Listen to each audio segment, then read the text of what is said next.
Tourism is the mainstay of our economy, and education the propellant of our people. How do we move them both forward? The Debates Commission, in association with Scotiabank, NCB, and Red Stripe, present Tourism, the Way Forward, a national forum.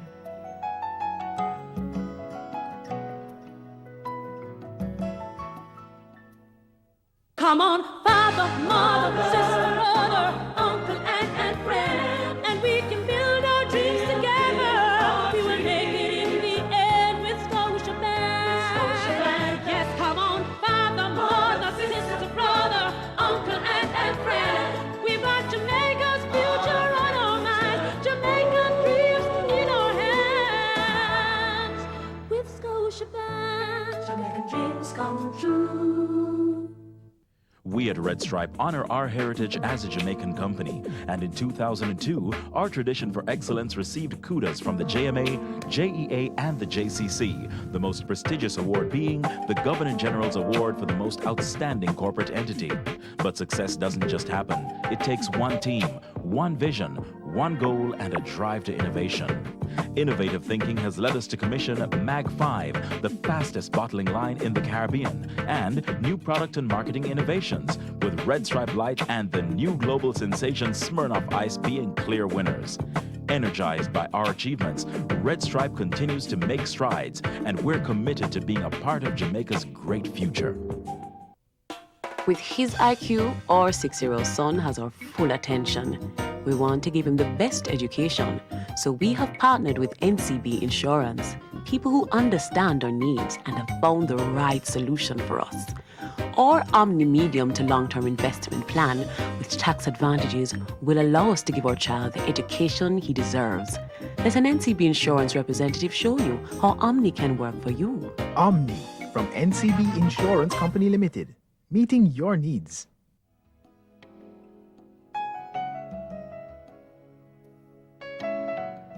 The post-September 11 period has seen significant changes in Jamaica's tourism industry. It is these changes which have prompted the government to state their intention to put more emphasis on the sector.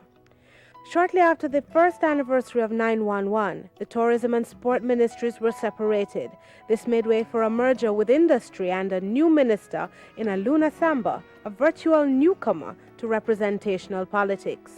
Her appointment was the first in the series of sweeping administrative changes for the sector. Calls for a more proactive and vibrant tourist board were answered with key changes in the organization's management. Economist Dennis Morrison was named board chairman, and businessman Paul Pennicook the new director. Changes to the helm of the Tourism Product Development Company were soon to follow. Michael Muirhead became acting executive director in August 2003. 1 month and a cabinet retreat later, government announced its intent to move ahead with the Tourism Master Plan, a 3-year-old initiative which had failed to materialize. So far, there's been no confirmation of how much the government intends to spend to put the plan into action. The return on that investment should be significant and will certainly have to begin with an increase in the number of tourist arrivals to Jamaica's shores. Last year, that figure was a little over 2.1 million, which brought in earnings of $1.182 billion, less than the country earned in 2001 and 2000. Still, the promise of a revitalized and revamped sector lingers. The Tourism Ministry is projecting a 10% increase in tourist arrivals for this year, with earnings of approximately $1.34 billion. But how can that kind of recovery be ensured over the long term? It is the question on our minds as we seek to find the way forward. Good evening and welcome to tonight's discussion on tourism, sponsored by the National Debates Commission, coming to you from the studios of the CPTC. I am Claude Robinson, and this evening a distinguished panel of guests will look at the sector and suggest the way forward. However, how can we maximize the potential Where do we want to go? Are we doing the right things to get there? Our panelists this evening are representing the government, Minister of State in the Ministry of Industry and Tourism, Dr. Wykeham McNeil. We also welcome opposition spokesman for tourism, Mr. Ed Bartlett. Someone who may be described as a pioneer in the industry, Chairman of Superclubs, John Issa, and Director of Tourism, Paul Pennicook. Also joining us on this evening's program is a group of experts who have been intimately involved in the industry for many years. Mr. Godfrey Dyer, President of the Jamaica Hotel and Tourist Association. We also have the Chairman of Montego Bay Cruise Shipping Committee, David Lindo. A man who understands and practices community tourism is Jason Hensel, Hotelier of the Year. He's also here.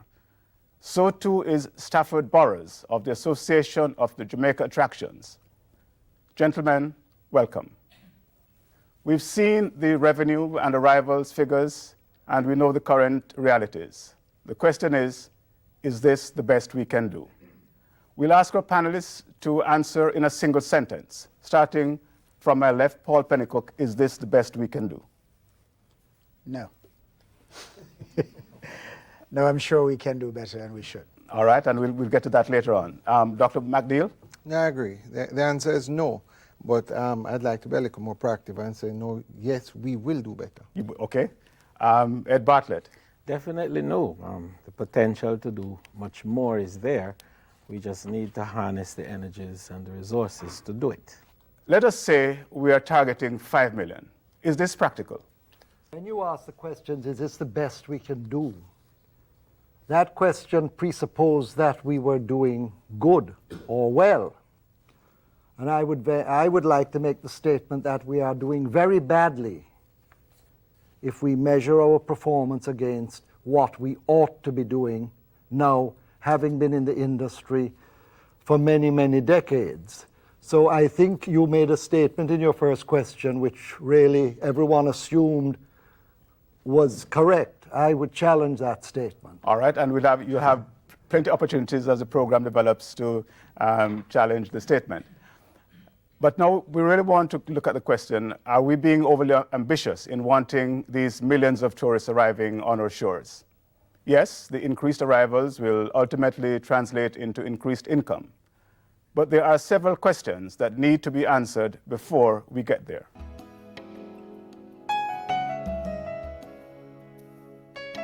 Whether a target of 5 million visitors every year is attainable is a hotly debated issue. What is sure is that it cannot be achieved overnight.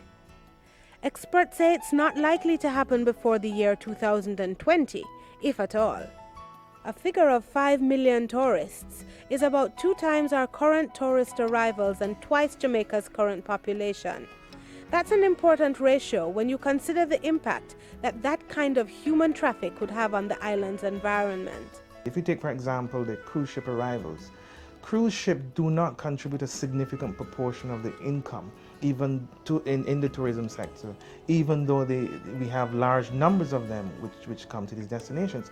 And also there are significant negative environmental impacts, for example, impacts on the coral reef, and other factors. Many of them have been itemized by a number of writers and examined by environmentalists, and they've shown that there are many significant detrimental impacts from cruise ship arrivals. Other destinations in the Caribbean, such as the Bahamas and Cayman Islands, cope with tourist arrivals several times their respective populations, but their population to land mass ratio can support these numbers. Besides an improvement in infrastructure, there would have to be several other positive changes in several sectors. Still, there are some who believe that the target is attainable, but only with major adjustments across several sectors of society and with the blessing of not only government, but also civil society and the private sector.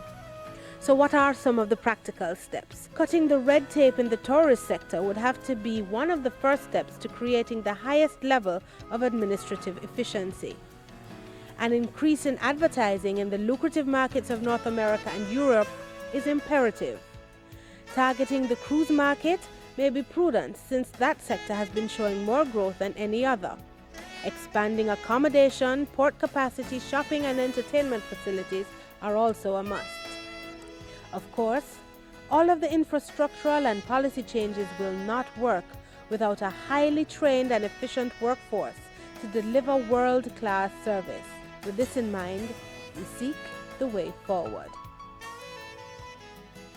Okay, before we start the discussion, I'd like to acknowledge and welcome Howard Hamilton, who I failed to introduce in the beginning. And Howard, you'll get a chance to talk about one of your favorite ways to go forward. But before we do that, let's talk about some of the policy issues, because in the piece we just heard, there was a lot of question about whether we have the right framework, whether we have the right mix of policies, whether we're spending money in the right areas. Wykeham McNeil, you are in fact the point man as the government chief person on this program. John Issa seemed to imply that we're wrong from the very policy framework. All right, let me just say something. I think when we started off, you asked, could we do better? And I think the answer is yes. But having said that, let us put in perspective where we are now. We've had 7% growth this year in our visitor arrivals.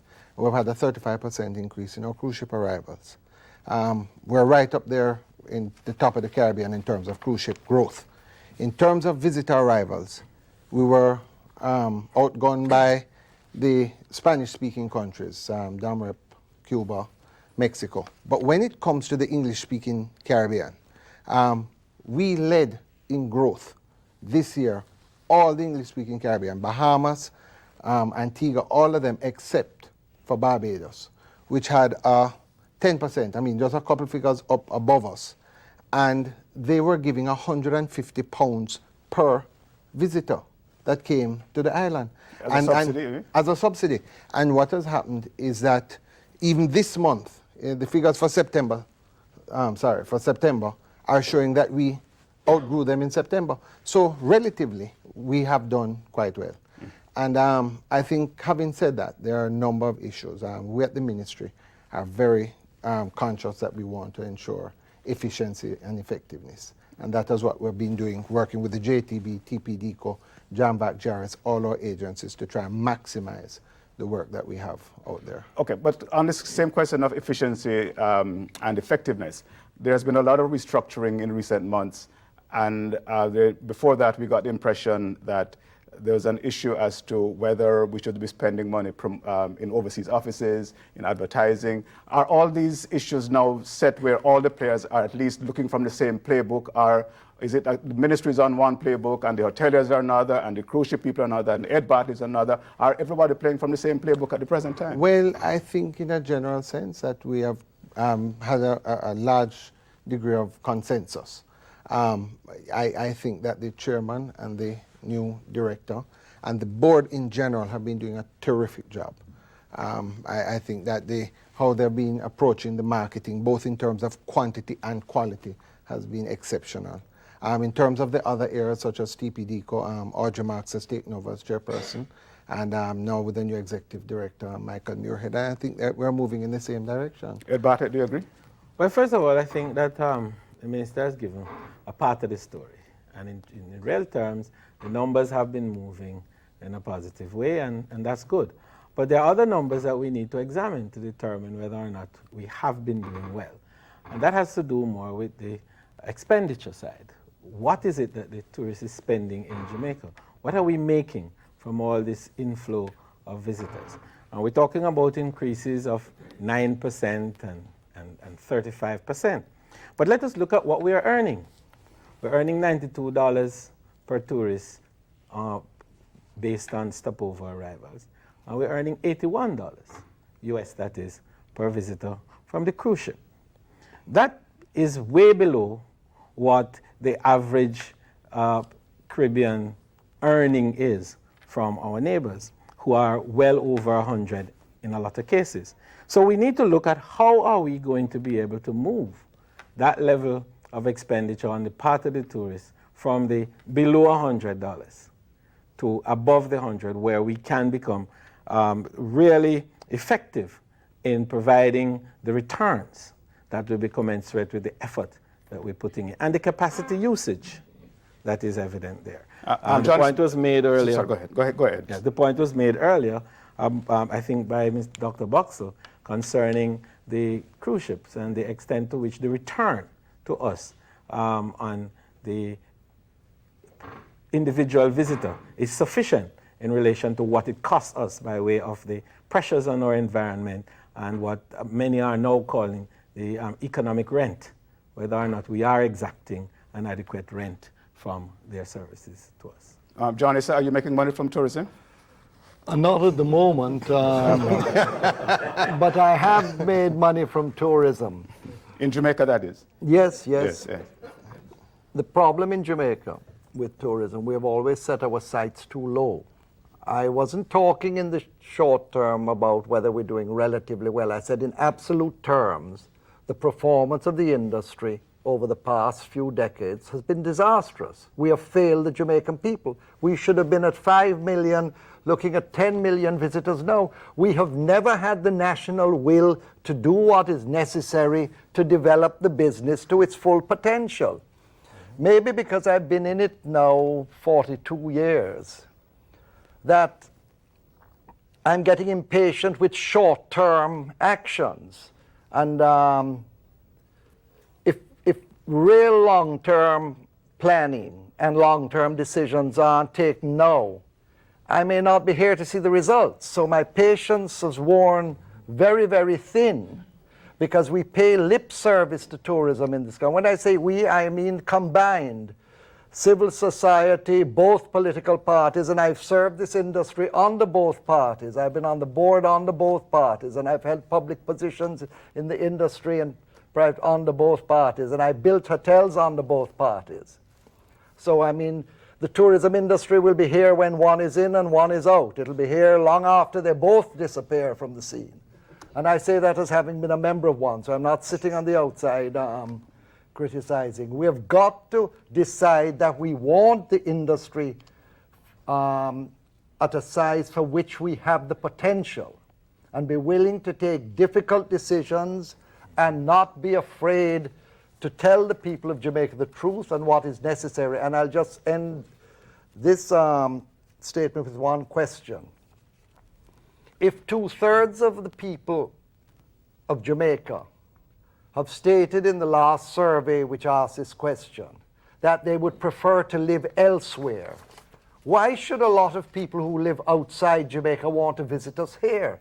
So to start to develop the tourism industry, we must make Jamaica a place where the Jamaicans who are living here want to remain here. Okay, we're going to talk about that, but before we do, I want to bring in Paul Pennicook to talk about what is it that you're marketing? What is the vision for tourism? What are you selling to the market overseas, and secondly, to the Jamaican people? What are we being asked to buy into? We have been promoting Jamaica for all that it is. In other words, we're no longer promoting as a sand, sea, and sun destination, but we are attempting to promote the fact that we have a rich history, we have culture, we have cuisine, we have heritage, that's all on our side, and that today's traveler is in fact looking for a holistic experience as opposed to just a holiday lying on the beach. We therefore are making use of the fact that we do have these attributes and are promoting that to invite people to come and sample this Jamaica. Yeah, but what does that mean in practical terms of? Is there a number that you look at and say we can double to 5 million? Are we seeming to double I mean, what is the vision? Well, as was mentioned in the opening statement, the target this year is for a 10% increase over last year.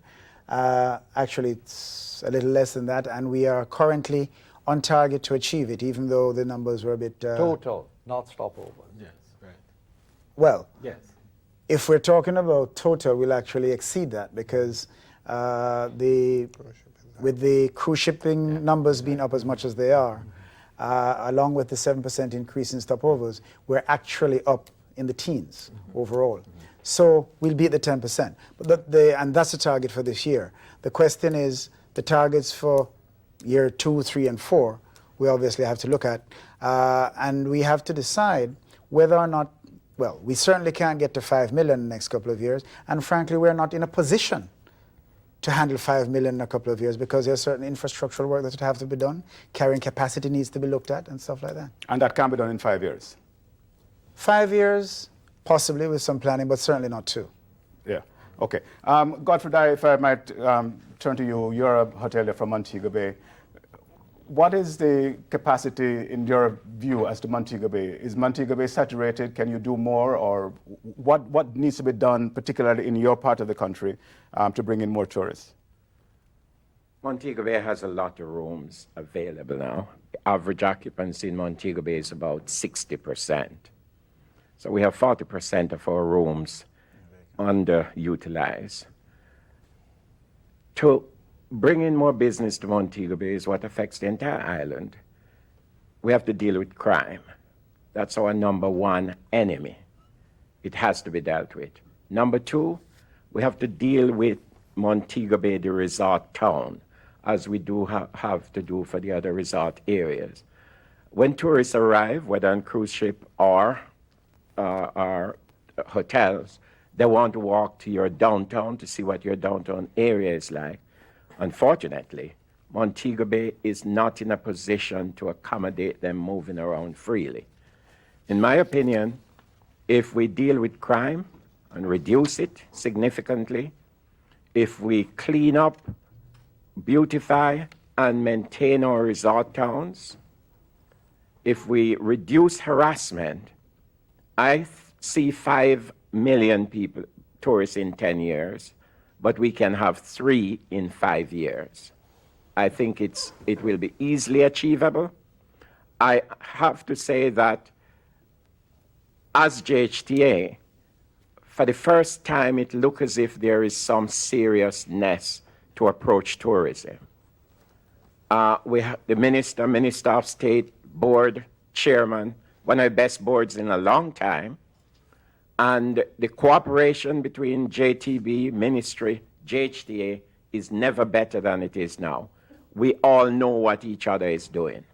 And the way forward, if we can get a few loose ends tied up, a few things tidied up, I think the future looks good for tourism. So the lack of will that John Issa spoke earlier, you don't share that? You don't think there's a lack of will? Not that I doesn't share. There is still a lack of will, but it's loosening up. Okay. It's loosening up. All right. Jason, if we might turn from the north to the south of the island, what is the perspective from your end of the island in terms of the capacity of the island? Because I want to explore this question a little bit further. The capacity of the island to bring more people in. We've identified some of the issues, but from the south, how do you see it? Well, the average occupancy on the south coast is in the area of 35 to 40%. I think that the south coast is gearing itself towards low density, low impact tourism, nature-based tourism. Well, translate that. Ecotourism. But there are going to be... Is that the same as cheap tourists who don't have money to spend? No, not at all. We actually have that perception in Jamaica that a small hotel means a cheap hotel, and that isn't the case at all.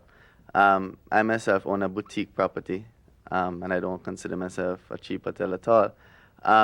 But we are looking at ways to market the bed and breakfasts and the boutique properties, the eco-tourism product, the community-based product, and I think that the South Coast will benefit from that greatly in years to come. Mm-hmm. Before, all the hotels were just either all-inclusives or other, and what we're doing at JTB is looking at how we can look at the diversity of our product and speak to that in the individual areas of Jamaica.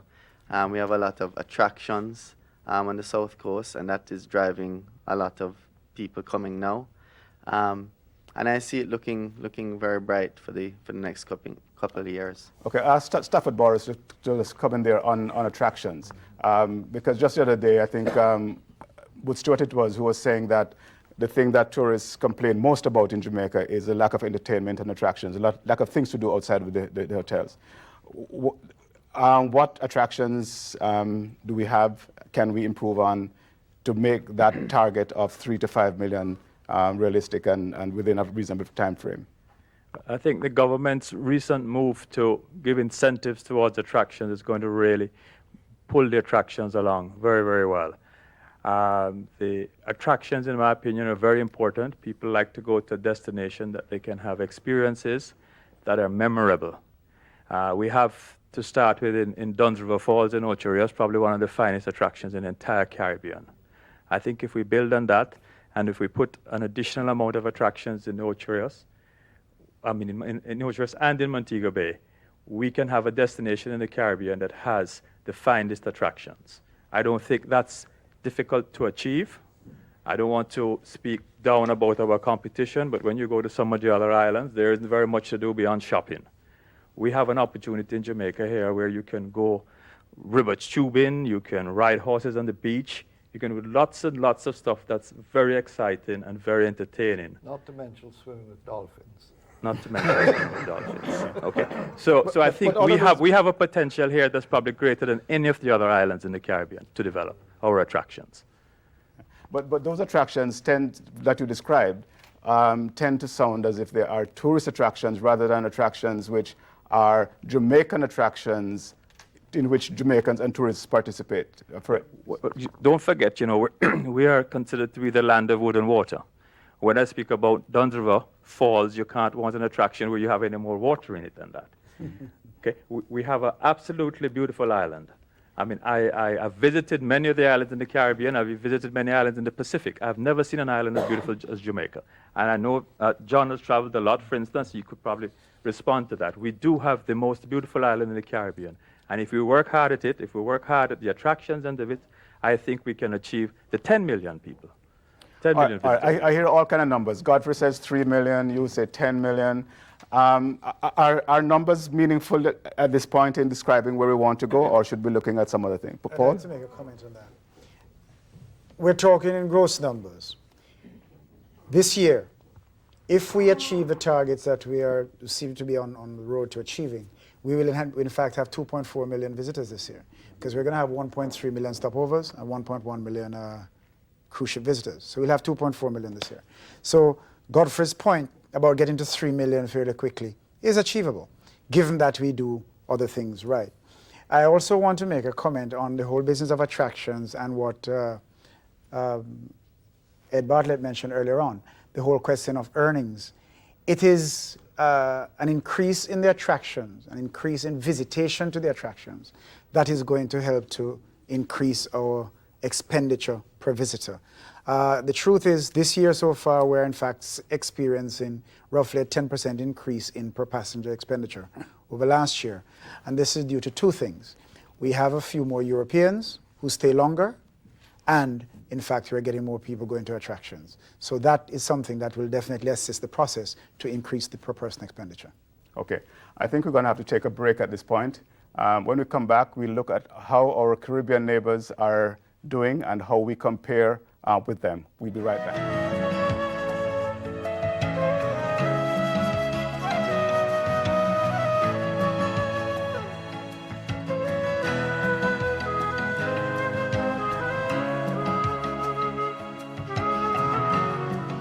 What Midas will do for you. What Midas does for me? I don't carry cash anymore when I do my personal business. NCB 24-hour banking. Midas. As a working mother, I love the convenience of using Midas to shop. Midas is so easy to use. I even get cash instantly. From NCB, your bank, your future. Midas.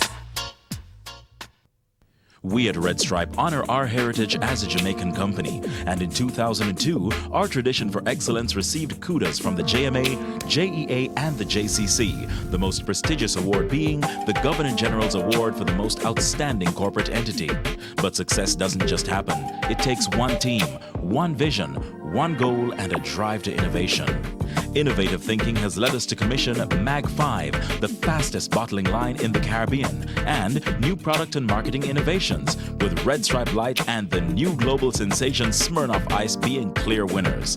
Energized by our achievements, Red Stripe continues to make strides, and we're committed to being a part of Jamaica's great future. come on, father, mother, sister, brother, uncle, aunt, and friend, and we can build our dreams together. We will make it in the end with Scotiabank. Yes, come on, father, mother, sister, brother, uncle, aunt, and friend. We've got Jamaica's future on our minds, Jamaican dreams in our hands. With Scotiabank, Jamaican dreams come true.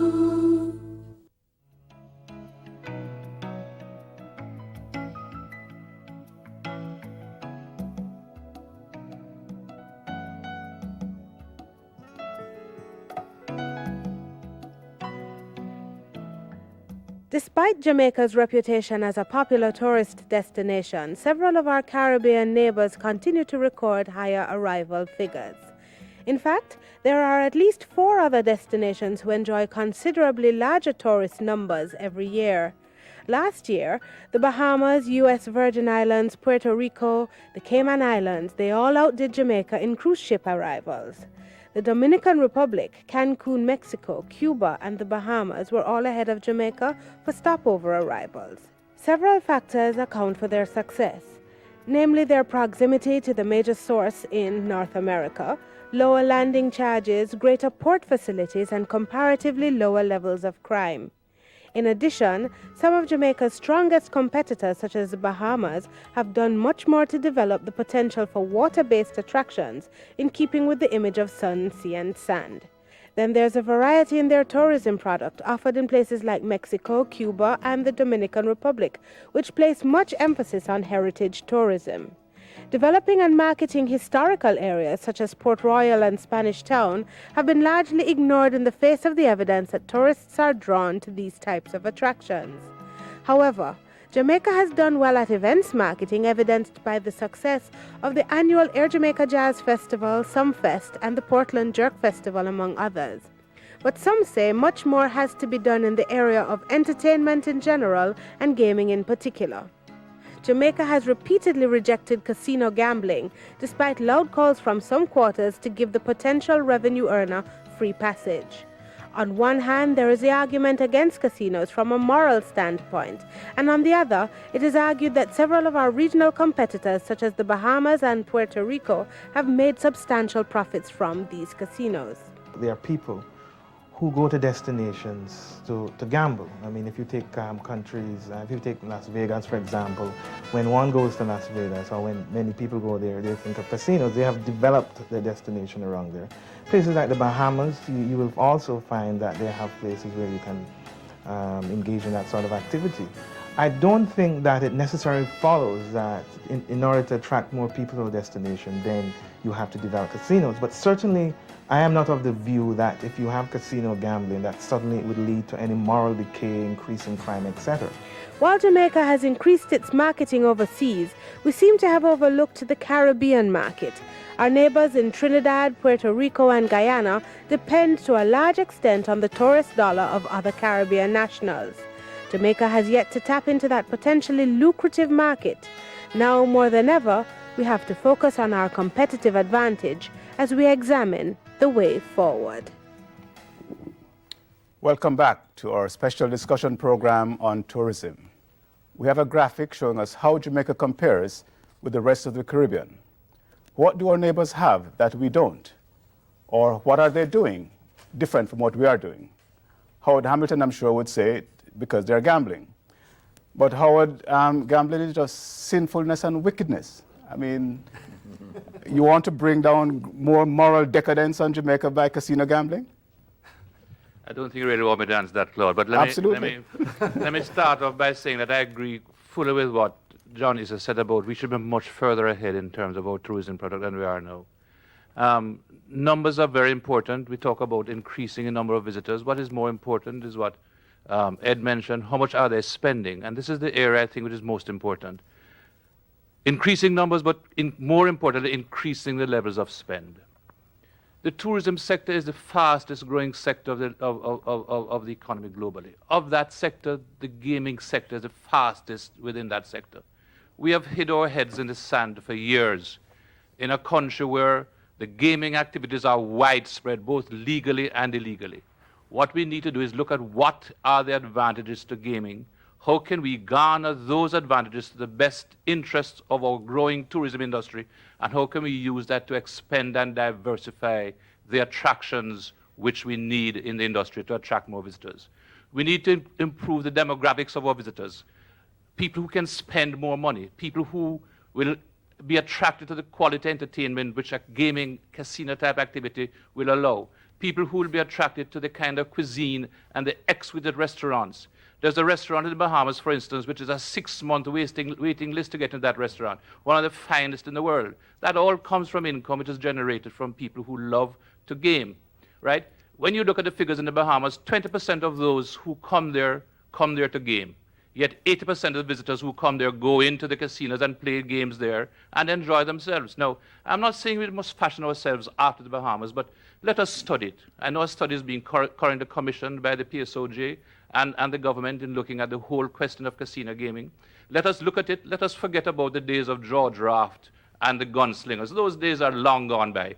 Gaming is now an economic activity which needs to be garnered, needs to be properly structured, needs to be properly regulated, and we need to get that level of revenue and attraction out of it that the tourism industry very seriously needs if they're going to diversify their product and they're going to expand. Wykeham McNeil, our head in the sand. I mean, how come we have drop on, pick up out, we have 2-hand this and 3-hand that? And in a lot of cases here in Jamaica, a lot of the elements of it are available. But I don't think that we should feel that gaming is the end-all and be-all of our tourism industry. And I think it's a little dangerous of us to think that the whole development of the industry is going to revolve around that. And as Mr. Hamilton said, the PSOJ and the government are looking at a study to try and see the impact of gaming, what it would have on the tourism industry. Ed, what's the JLP's position on gaming? Well, thou shalt not gamble. You know, we took a position very early in the 80s to commission, in fact, a poll to determine exactly what the public was saying, what the church, we knew what the church was saying, but we wanted to know what the public was saying. And we got from that a position from the public which was marginally in favor of gaming. And we thought that the subject was sufficiently volatile that we wouldn't want to risk a divisive position there. But isn't that a bit so that making public policy by putting a hand in the wind and see where it is blowing? No, but I think that it makes sense in a democracy. You serve the people, so you need to walk with the people. And I think that whilst it does offer, and we recognize that it offers some benefit in terms of earnings, in terms of visitor arrivals, and in terms of the general flow-through effect that tourism has on the economy.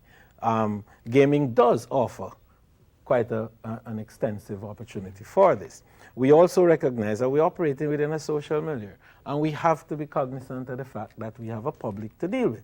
Now, if indeed we do a study and then we do a poll, and the public says yes, let's go for gaming, by all means. And I think that that is a direction that we may want to look at, because it is one thing to do a study with all its qualitative and quantitative elements, but it's another thing of the moral issue, which you have to deal with. And you don't operate in a Okay, clearly both politicians are not in favor of gaming.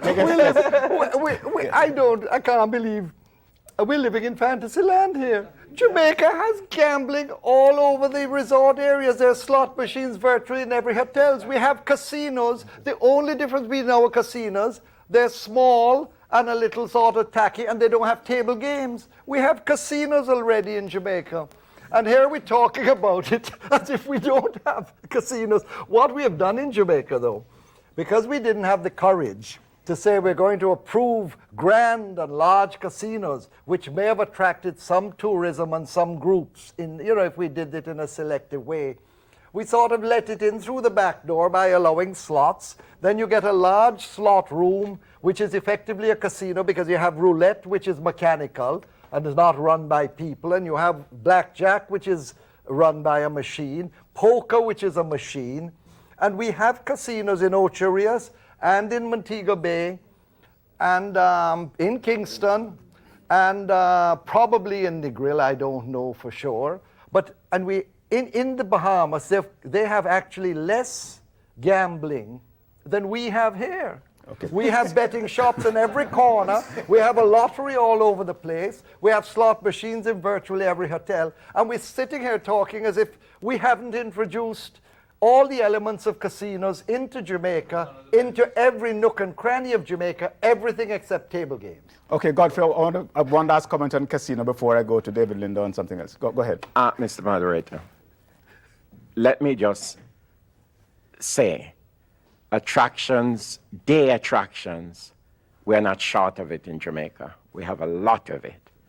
We do not have enough nighttime attractions.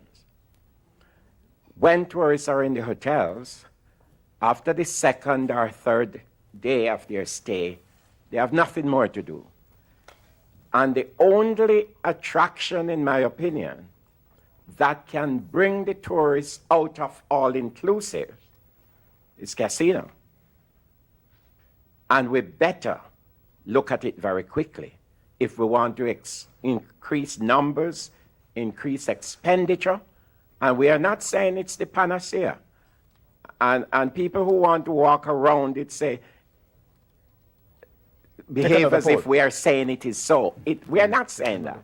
But we are saying it's one of the main attractions that we could introduce to take care of nighttime attraction in particular. Okay. David Linder, I want to ask you about one of the questions that we seem to be behind the rest of the Caribbean is in cruise shipping, at least some of the destinations. What is it that we should be doing in that area that we're not doing? Well, first of all, I want to correct something that was said by Dr. Boxall earlier. Mm-hmm. The cruise ships are not unfriendly to the environment. That was 20 years ago. Cruise ships don't anchor on reefs, and they don't discharge their sewage into the waters again. Well, in fact, that cruise ships were fined a lot of money by the U.S. government when they were found doing this. So that doesn't happen again. So the idea that a cruise ship is unfriendly to the environment is just poppycock. Yeah. Definitely not. Yeah. Now, the other islands, first of all, they have fantastic cruise ship facilities. I've just come back from St. Martin, and if you saw the facility they have down there for cruise ships, it is absolutely fantastic. Montego Bay, the government and the Port Authority is about to develop Montego Bay. When they do that, we will be as equal in Montego Bay to any destination in the Caribbean. Right now, we can barely we have one large ship can come into Montego Bay, and the other one has to go to the cargo area. That's not really desirable. Mm-hmm. And if you have three ships, one has to anchor in the stream. That's not desirable. The government, the PAJ, are working very hard to correct this, to make sure that the cruise ships, the port in Montego Bay, that's the underutilized port. Ocho Rios is a port of choice because of Dunn's River Falls. So Ocho Rios is full. Montego Bay is half empty. We need to boost Montego Bay, and we'll be shipping. At this point, we want to look at a diagram indicating just how much of the tourism pie the rest of the Caribbean is commanding. Is it surprising then that Jamaica has to be struggling to increase visitors' arrivals? Here are some of the reasons.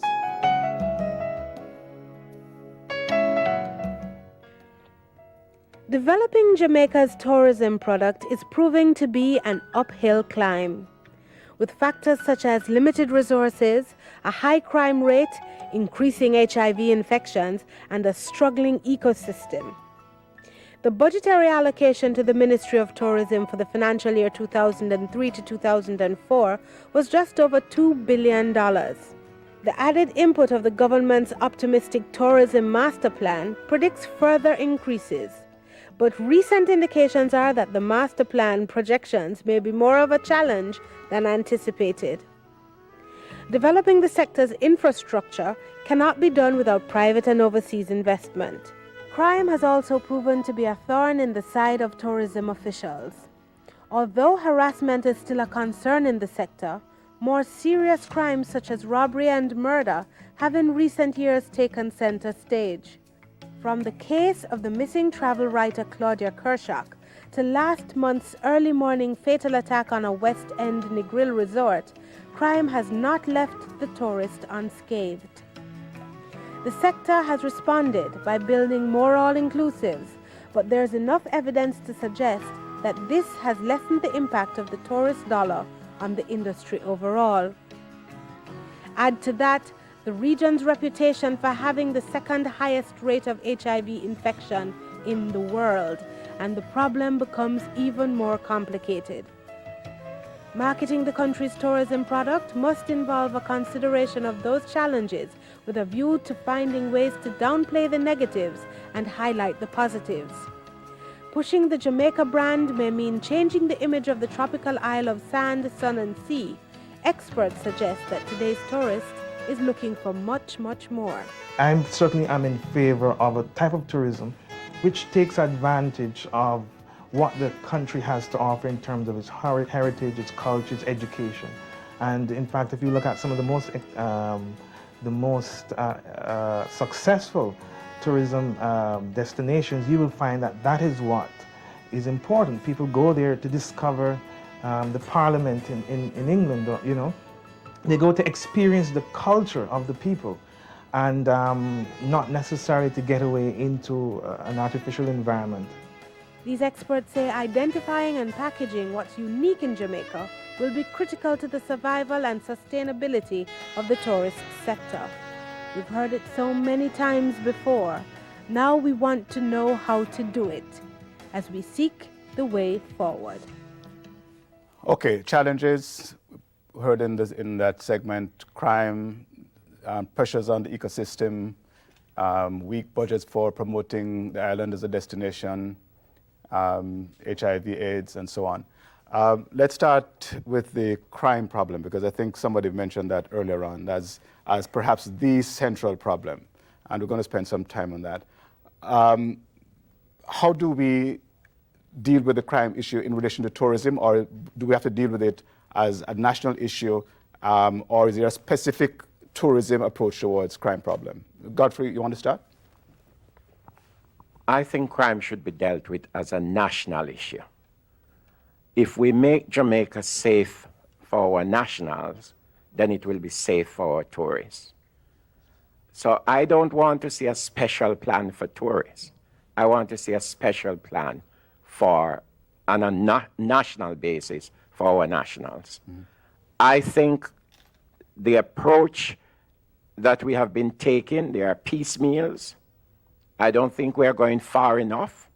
I don't think we are serious enough to reduce crime in Jamaica. A lot more, in my opinion, could be done. I am of the opinion, however, that the police force as we have it will not be able by itself as it is now to reduce crime. I think we need outside help, and not necessarily all from outside of Jamaica. One of the things I want to bring to everybody's attention, in the 50s and early 60s, a number of officers were seconded from the army to the police force. They were outstanding officers. The level of discipline they brought to the force then, I think we need that kind of help. I think if we have some of that done, along with some people from overseas, to augment what we presently have in the police force, if we take that approach, we could see some improvement. Ed Bartlett, should we have a national, should we have a special squad to deal with tourism, or should it be part of the national crime plan, as Godfrey suggests? Well, I think that Godfrey's right. We have to ensure that there is a national plan which covers the security of Jamaicans and our visitors alike. But I think also that in that national plan, we have to look at critical sectors. And tourism is one such sector that we have to look at. And we have to recognize that ensuring visitor safety is a critical prerequisite to having more visitors arriving and greater earnings to our country.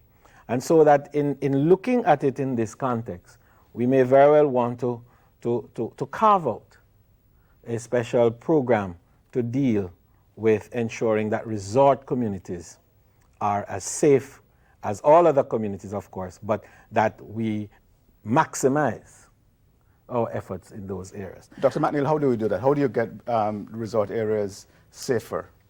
All right. Let us, I think from my perspective that when we look on crime, in terms of our crimes against tourists, it's rather low.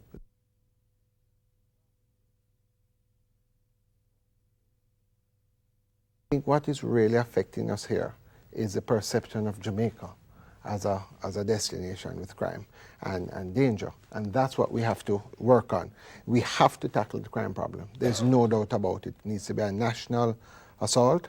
And I think that what is important about it is that tourism is really one of the ways that we can develop the country, that the economy, that people can get jobs. And when crime decreases our tourism, it's also decreasing the impact on the economy. And we're going to have to work through public education as well as through the crime enforcement procedures put in place to deal with it. All right. Paul, can I turn then to promotion? It was suggested in the piece that perhaps we're not spending enough or spending it in the right way to promote Jamaica as a destination. Given the fact, for instance, that we just talked about crime makes it difficult to promote the destination. The problem, as Dr. McNeil mentioned, of course, is the perception, part of which, frankly, is reality, in the sense that as long as there is escalating crime, people are going to feel that it's unsafe to come to the destination. It therefore increases the burden on the promotion agency to continue to get the word out that it is, in fact, safe to come to Jamaica, and so on. So it eats up more of whatever budget we have, just getting the word out against that current problem in the first place. In addition to that, we have to grow a number of markets if we're going to really increase our visitor arrivals. For example, Europe. If we increase our visitors out of Europe, we will get a longer stay visitor, which will, of course, increase the expenditure for visitor, and we'll also get visitors who are more inclined to go to the attractions and be more adventurous. In order to do that, we will have to increase our expenditure in Europe. In other words, we'll have to spend money in Europe that is seen as an investment in the future, as opposed to saying we should spend it in America where we can get a quick return on it. Because yes, the truth is, if I were to spend $1 million promoting in America tomorrow, I will more than likely get more people than if I were to spend it in Europe. But we have to see the expenditure in Europe over the next couple of years as an investment in the future so we can have sustained growth. But is it realistic? I mean, do you have the money to spend? I mean, or is it just a wish? At the moment, the budget that we do have, we can only afford to spend so much of it in Europe. I am saying that we will need to invest more resources in Europe. Okay. We talked also about the challenges to the ecosystem. Jason, I know that you are very interested in ecotourism. Can you talk a little bit about how we can be doing more to protect the environment at the same time putting more people, both foreigners and Jamaicans, to using these attractions and places of entertainment? Well, take a place, an attraction like, say, YS Falls. They have a carrying capacity which they stick to, and they're very successful in having a very strong eco policy. Jake's was one of the only hotels on the South Coast to get Green Globe certification. And when you go through that process, which was led by USAID. I can explain what the certification means and how do you get it? Well, you get audited by environmentalists, and they show you how you can have environmental practices to cut down on energy consumption. So you look at low energy bulbs, you look at putting in, say, a sewage treatment facility where you can use your grey and black water for irrigation. You use composting. And there are different methods which you can put into a property. Yes, it's going to be expensive in the short term, but in the long term, your bills will go down significantly. We've experienced that at my hotel. I really do think that the South Coast is poised for that type of visitor. We're getting them now, and I think if more marketing dollars were put towards it, that market will grow. We see that the master plan for sustainable tourism speaks to low-density tourism on the South Coast, and that's something that I'd really like to see passed into legislation. I would think that the South Coast, the Blue Mountains, and Port Antonio have that in common, whereas Ocho Rios, Montego Bay, McNeil is more of a commercial mass market. There are a lot of hotels which have been audited and gone through the process that we did, and I'd like to see a lot more attractions also going into that doing those things. Costa Rica, for instance, has a huge market in ecotourism, and I think we're just starting to scratch the surface of it. I see a future where, a restaurant which is serving vegetables and food which do not have chemicals and fertilizers, organic, will be able to charge more in the future. And these are the type of niche markets that I think we need to look at. John, Issa, are the hotels using enough of Jamaican products? I think we buy as much as we can get. Just a point on the environment. Good environmental practice is good economic practice. In other words, doing things in an environmentally responsible way is operating in the most efficient way. So being environmentally responsible is not an expense. It's actually it's income earning. I'm surprised at talking about the environment. We haven't mentioned what has happened to the Negril Reef, which is in urgent need of protection and revival. And every time we have serious surges, there's been massive and sad erosion of the Negril Beach. And we need a national effort to do what is necessary, both to do the physical works that are needed to protect it. We also need to move the squatter settlements from beside the Negril River who are polluting the river, and those pollutants go out to sea and help destroy the reef. There's still, although there are fewer fishermen using fine nets on the reef, because there are fewer fish as a result of it, but it should be stopped.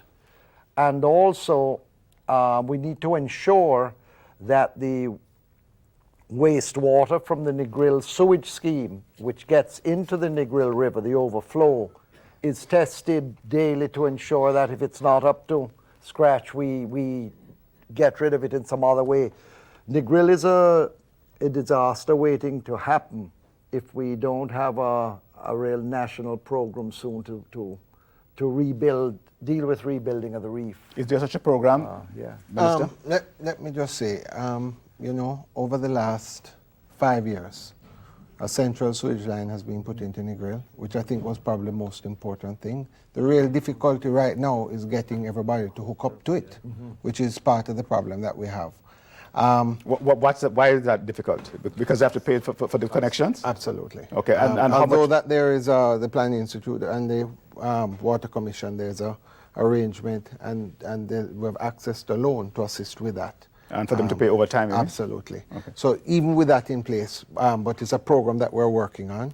And I think all the other matters that that John alluded to, we've had a meeting of all the agencies involved, including all the stakeholders in Negril, looking at the environmental issues, so that we can actually come with a direction in which we're going to deal and resolve it. Because what happens is you have some people that say fix a reef, some say pump sand onto the beach. There are different approaches, and what we have to do is to come and have one national approach. And all these things are being worked on as we speak. Okay, whether we're talking about fixing the crime problem or making sure that the ecosystem is in balance, or promoting tourism, we're talking about real money, and we're talking about a plan. We need to look at the much-touted tourism master plan and see what solutions it offers, especially if we want to see growth in the other linked industries. More on that when we come back.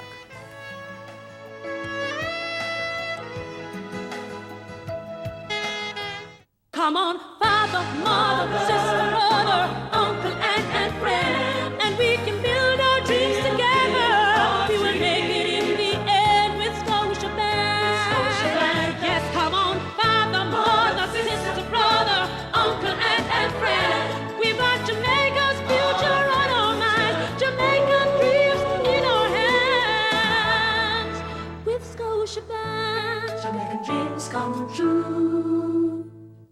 We at Red Stripe honor our heritage as a Jamaican company, and in 2002, our tradition for excellence received kudos from the JMA, JEA, and the JCC, the most prestigious award being the Governor General's Award for the most outstanding corporate entity. But success doesn't just happen. It takes one team, one vision, one goal, and a drive to innovation. Innovative thinking has led us to commission MAG 5, the fastest bottling line in the Caribbean, and new product and marketing innovations, with Red Stripe Light and the new global sensation Smirnoff Ice being clear winners. Energized by our achievements, Red Stripe continues to make strides, and we're committed to being a part of Jamaica's great future. With his IQ, our 6-year-old son has our full attention. We want to give him the best education, so we have partnered with NCB Insurance, people who understand our needs and have found the right solution for us. Our Omni medium to long-term investment plan with tax advantages will allow us to give our child the education he deserves. Let an NCB Insurance representative show you how Omni can work for you. Omni from NCB Insurance Company Limited, meeting your needs.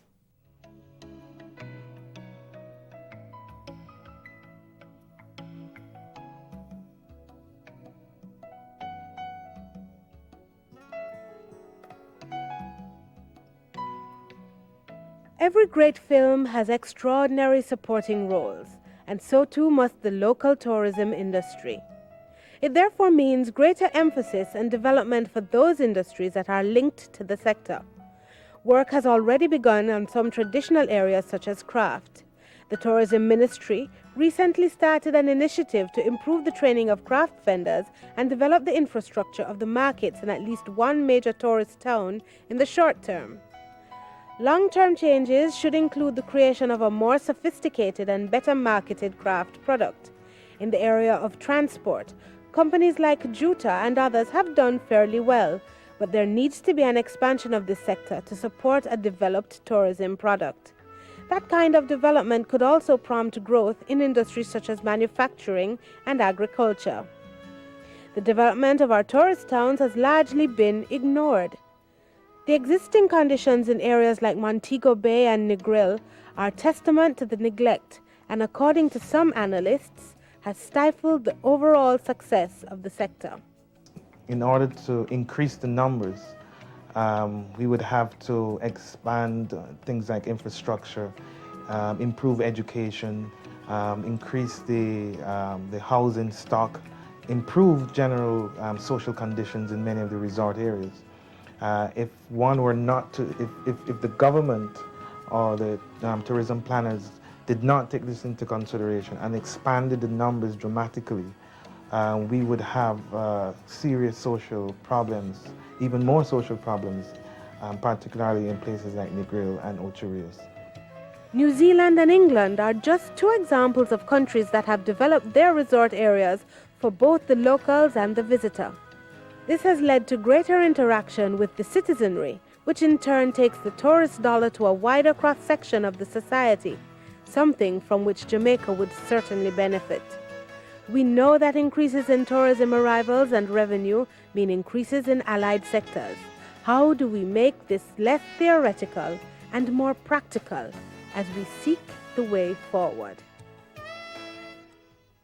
Welcome back to our program, looking at Jamaica's largest foreign exchange earner, tourism.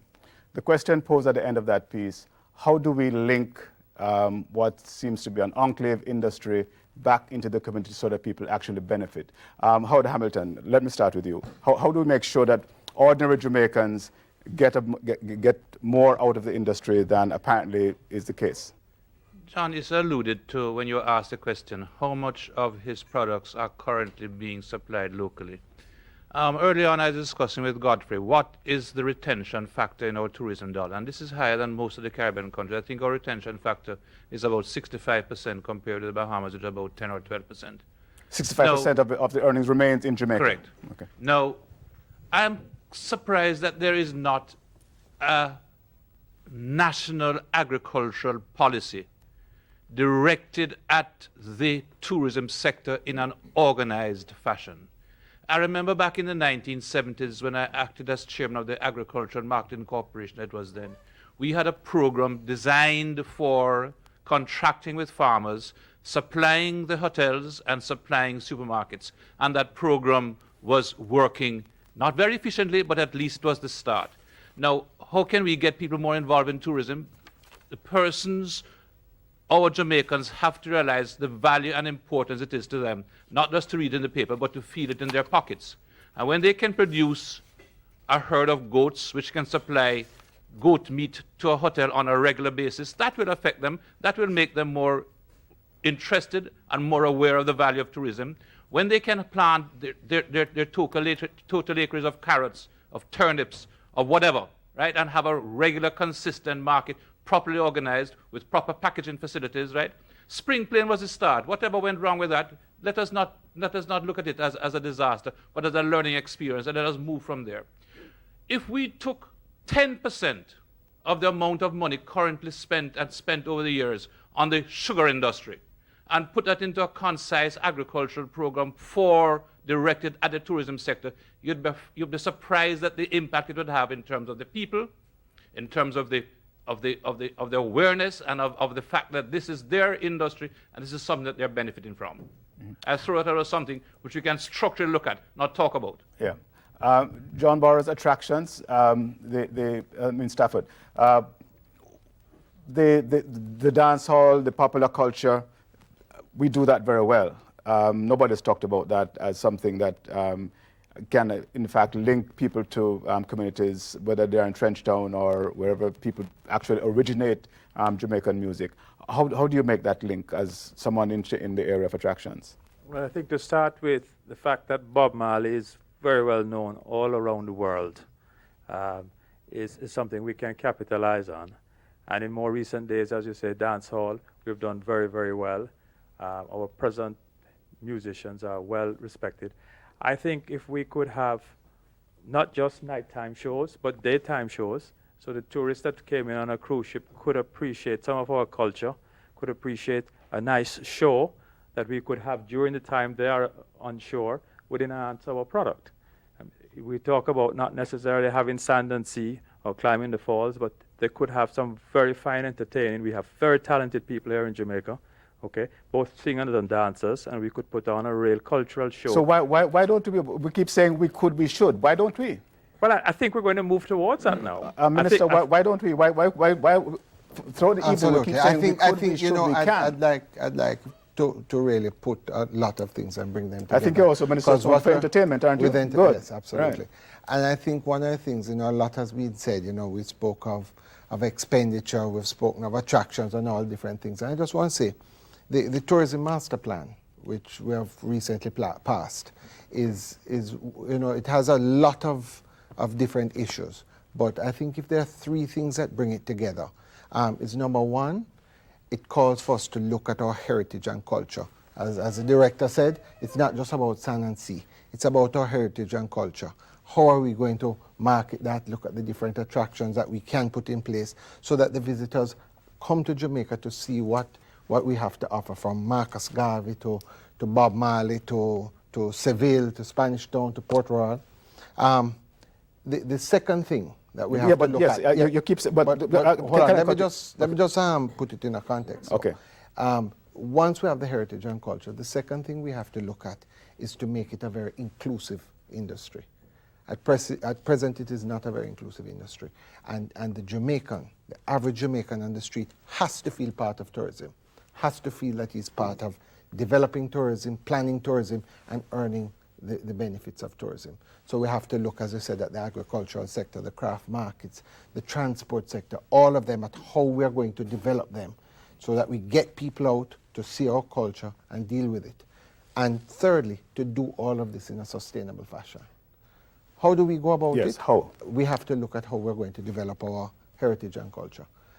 Attractions as a start. How we're going to work to fix up. Is there a plan for farmers? Is there a plan for any? Pick anyone. Absolutely, absolutely. And when? It's all of it is in the tourism master plan. The master plan was passed, and we're actually going to start the first phase of the master plan at the end of next month, which actually will look at the cleaning up, not only of the resort areas. There's a program in place that's working with the Ministry of Local Government and the Ministry of Industry and Tourism to actually work to clean up the resort areas and in general, there's the overall plan for Jamaica, because we have to look at cleaning up not only, it has to be for all of us. But Minister, and how we're going to work. Sir, as I understand it though, that to do that, it costs money, and part of the idea, or part of the plan is for this money to come from the sector, namely an addition to the room tax. Johnny said you're going to pay that tax. I don't think an addition to the room tax is contemplated. Okay, what's contemplated? I mean, you've got to pay something. Yeah, somebody has to pay for it. What we have done is we have had a lot of discussion with the sector. And what we're looking is to see a way in which, because it suits I think everybody has bought into the master plan. We all want to see tourism developed in this country, and it will come with a cost. And what we have to do is work together to see how we're going to deal with it. This is not a government plan. More positively, hopefully it'll come not with a cost, but come with a profit for the people of Jamaica. Absolutely, absolutely. But can I ask you, Ed? Has the JLP bought into this plan that the minister just outlined? Well, first of all, I think that the plan overall captures what the vision of the industry is in the main. The difficulty, however, is the funding. And that has been the big hurdle that this plan has had with the Minister of Finance and the Ministry of Finance. And as I've looked at it, the plan calls for an input from government of some $500 million US. And the Minister of Finance, I gather, is saying less than 100 million is available. So we begin with a deficit of 400 million. Where are we going? And that is the whole point. How do we get to move these heritage projects that we're talking about? How do we get to move the marketing and promotions? How do we really incentivize the industry in a manner that will allow the investors to come into Jamaica and to give and provide large-scale investments that are critical to really moving the product forward? Gentlemen, I'm sorry, I'm not hearing anybody say we are going to find the money to do this. I can tell you how it will be done. Yes, please. It can be done. Not it necessarily will be done, but how it can be done. You have to start at the beginning and make the necessary changes which will allow the leadership in the police force to clean up the police force, which is step one to solving the crime problem. You know, that has to be done. Secondly, if we could so behave as a people, or so change the social environment, say just in the towns where the cruise ships land, we may find that maybe somewhat more than half the people who arrive here on cruise ships will come off the ship. If my information is correct, at least half don't leave the ship. So we're talking about these statistics of 1 point whatever million cruise ship passengers coming to Jamaica. But half of them don't come to Jamaica. And the ones who come off the ships want to go mostly into an organized tour somewhere. They don't feel comfortable roaming around the towns. And the ones who roam around the tourist towns leave with a bad impression. So we need to change that, so at least the people who come on cruise ships go back and tell their people, you know, I should have gone there for a week rather than just for the day. And then you will start earning the income so that the cost of doing the step two will be paid for by the income from step one. And it will, if it isn't going to be profitable so that it's financing itself, we will never have the money to do it. Okay, this is a natural lead into to look at the cruise shipping sector. And we've summarized the issues involved in this report.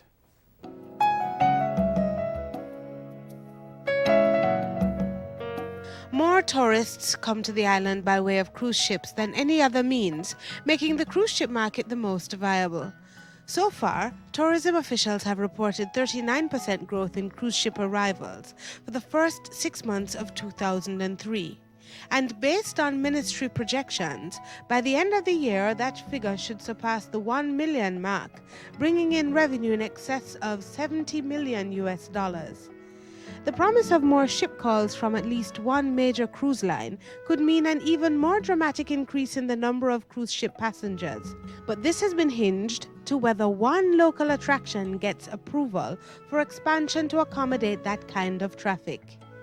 According to some analysts, that kind of singular arrangement has potentially disastrous effects on other areas in the sector, such as craft and transportation. Already, craft markets are seeing less and less tourists from cruise ships, the majority of whom are bussed to specific attractions and spots in tourist towns for the few hours before the ship moves on.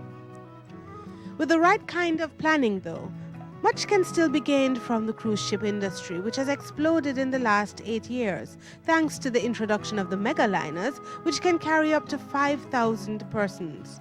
However, experts suggest that encouraging more cruise ship visitors comes with a price. Cruise lines have in recent times slashed prices, making it cheaper to take a cruise than to stay at an all-inclusive resort.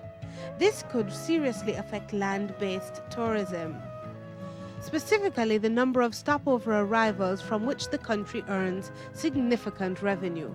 Still, the benefits of the cruise industry are tremendous. Taking full advantage of these benefits is certainly critical to the way forward. David Linder, perhaps you can begin this segment. What is it that we need to do? First of all, let me clear up a misconception. Yes. And I don't know where it came from.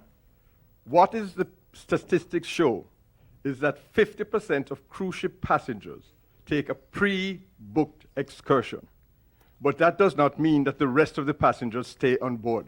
In Montego Bay, 90% of the passengers come off the cruise ship. In Montego Bay.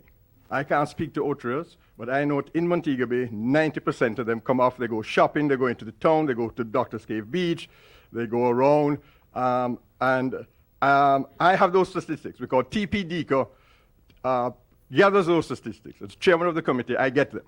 So I'm not guessing.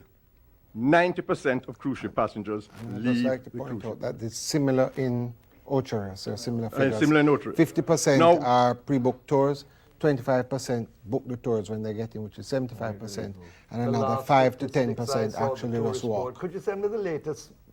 Well, we have a figure. From Miller. If it doesn't have Roy Miller, I don't trust it. Mr. No, these are okay. Chairman, let me get back to something that's very important. Sir, go ahead. Other islands are doing it, and we are slow in doing it. John is actually doing it, and that is trying to convert cruise ship passengers to land-based. The cruise ship statistics show that a repeat cruise ship passenger takes another cruise maybe every 3 years, but they go on holiday every year. Other islands are making a very, very strong effort to convert cruise ship passengers to land-based. So how do you do this? First of all, you have to give them a good experience. Otherwise, they don't want to come back. Do like what John Issa does. I pick up the in-cabin magazine on a cruise ship, and Superclubs says if you can show me that you came to Jamaica on a cruise ship, or cruise anywhere in the Caribbean on a cruise ship, and give me the proof of it, you can stay in my hotel and get an extra night free. We've got to get these innovative things going. I think this is a job for the tourist board to do because the port authority is looking after the infrastructure. The tourist board and the hoteliers should get together to market Jamaica to those one-day fam trip passengers that we have. If we have 1 million coming. If we could get 10% of them a year coming back, that would be 100,000 land-based thing. That would be 10%. That would grow our tourism without one passenger coming on the plane. Extra. That's the way forward with cruise shipping. Mr. Director, is that realistic? The question of converting cruise ship visitors to land-based. It is something that we should do more of. But yes. is it in the plans of the board at the present time?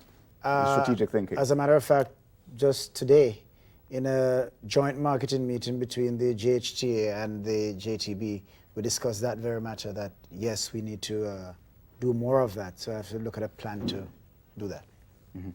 There's one other issue with the cruise ship. I think we also have to look at the synergies that might exist because in developing the home porting, as we have done with the Arosa Blue, we have the Arosa Blue coming into Montego Bay. What's the Arosa Blue? It's a ship out of Germany. And what happened with that is our port is usually idle on Saturday and Sunday. So it's a good time for home porting because you actually get them there at that time. And what happened with the Arosa Blue is because they needed to get the visitors from Europe here. We at the time when they started, we were having one flight from Condor, from Germany, per week. And by the time it really started to develop, we went up to 3 flights. And in the peak, We actually had 5 flights a week from Germany coming down. And secondly, a lot of the people who come actually sail and stay. So they'll come a week early or stay a week after and actually stay in a hotel and have a land-based experience as well. So there are a lot of other areas in the cruise ship that we have to develop. It's been suggested by one of our major hoteliers that it's not a level playing field. In fact, not a hotelier present here tonight, that it's not a level playing field, and that in fact... I were at one on that. In fact, the cruise ship people are getting a break, which the land-based people are not getting. Is that so? It is. The cruise ships sell on the same main street as we do. In other words, we're selling to the same customers in the same markets. Their plant, there isn't one shipyard in the world building these ships. I shouldn't make an absolute statement, but most of the shipyards that build these ships benefit from substantial government subsidies in the financing of these ships. That's the start. Secondly, they operate in a totally tax-free environment. They pay no tax on the fuel they burn to create energy. They pay no tax on their liquor, on their drinks. Their casinos pay no tax. Their shops have no GCT on them. Yet they are delivering the product right in our in our waters and at our ports. And the tourism industry, the hotel industry is heavily taxed in a place like Jamaica, from the taxes on the wages of your staff, because the cruise ship workers have no income tax on their wages, to the liquor, to the room tax, to what we have to invest in security. Well, that's a particular thing to Jamaica. And it creates this, they're able to do things. Most of the Caribbean cruise ships are controlled by 2 companies. I think 75, or maybe it's going to go up to 80 or more % of the business, 2 companies control. So you have a situation which the European community would not allow to take place in any industry in their own country, or the United States wouldn't allow to happen in their own country, but because it's not affecting their nationals, and it's really creating a duopoly, which can squeeze the daylights out of the governments in the various countries. They've just squeezed Antigua, so they're backed off increasing a landing fee.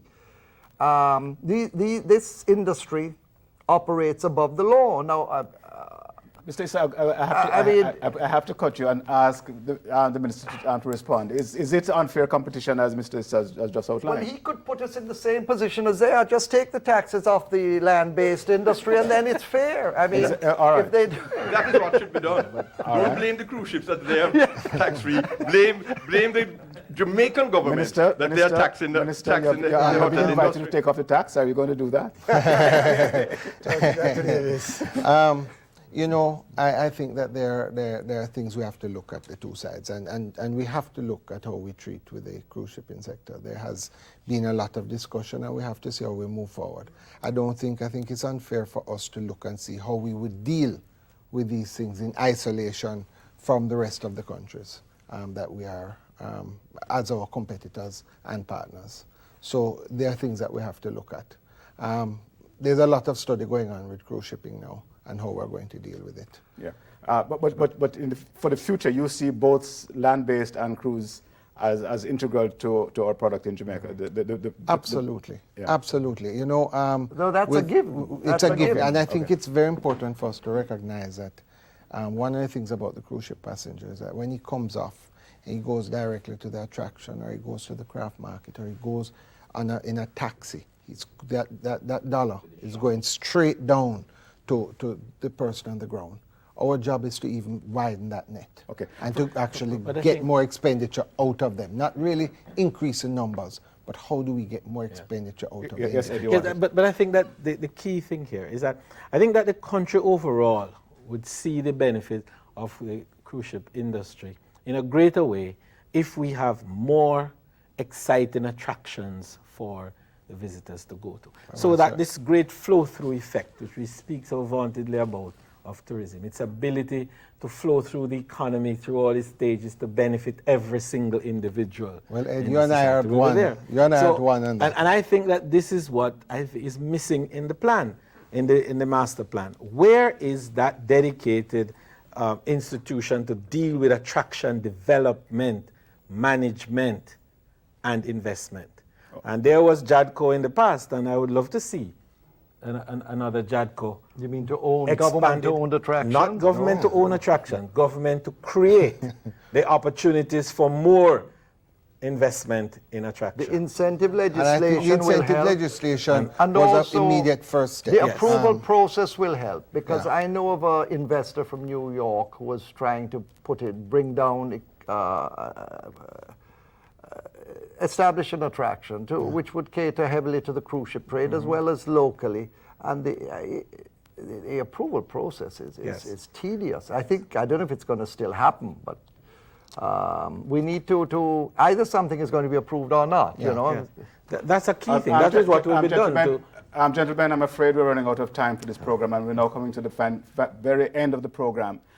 Prescriptions, how do we go from here? And Ed, I'm going to start with you, because the other day you told us that you had $72 billion lined up to be invested in the sector. Maybe you can begin by telling us, in your closing comment, where's that coming from and how is it going to fit into the future of the industry? Well, first of all, just for the purpose of accuracy, the headlines, in fact, did not tell the story, but the body of the article did. The money is really available for investment overall in a number of areas: infrastructure, manufacturing, tourism, and mining. And this really is a large fund which is put together by Fortune 500 companies in the US. And it's for the first time they're really looking in the Caribbean, and they're looking at tourism. The fact is, however, that in order to be able to do this, we have to meet their criteria. And they also do not lend below $10 million US dollars at a time. So the opportunity does exist for this, and we are in touch with them. And I've been talking, and a number of interests have. In fact, only yesterday I sent off a package for 2 large projects in Jamaica for them to look at, somewhere close to $500 million US dollars. Okay, John, it's your prescription in 15 to 30 seconds. We need to start dealing with the causes of the illness and not the symptoms, and get down to the basics. You have to do short-term work while you're dealing with the long-term. But for my observation over the last number of decades, we have spent most of our energies dealing with short-term solutions, and we have just maybe been afraid or not seen the value of dealing with the long-term solutions. And we're talking about things today that I was involved in discussions about in the early 60s when John Pringle was Director of Tourism. We're talking about many similar things now. Paul Pennicook, prescription. I'm responsible for marketing. I therefore just say that I see us diversifying our source markets, because we're existing today with 73% of our arrivals, or stopover arrivals, coming from a single market, and that's not sustainable. I would therefore aiming to diversify our markets in terms of bringing more people from other markets, so growing these other markets, Europe, Latin America, etc., faster, so that the mix can change. Minister, the last word, the way forward. You know, I think that despite maybe a lot of the tone, you know, where we've been pointing out the things that need to be done, a lot has been done. And I think that there's a general consensus in the industry that we're trying to move and get the things done that need to be done. It's about partnership. It's about partnership, the government, the private sector. Everybody has to come together and move this thing forward. And I really believe that we're on the right track now. And I know from the point of view of the government that the commitment is there to make it happen. And I get back to what you said at the start of the program. Yes, I think we can do better. And yes, I think we will do better. Minister McNeil, thank you very much. This has been the Debates Commission's National Program on Tourism. Thank you for watching and listening. Thanks also to our panel of experts, our studio audience, the sponsors, our production team, and to the CPTC. Good night.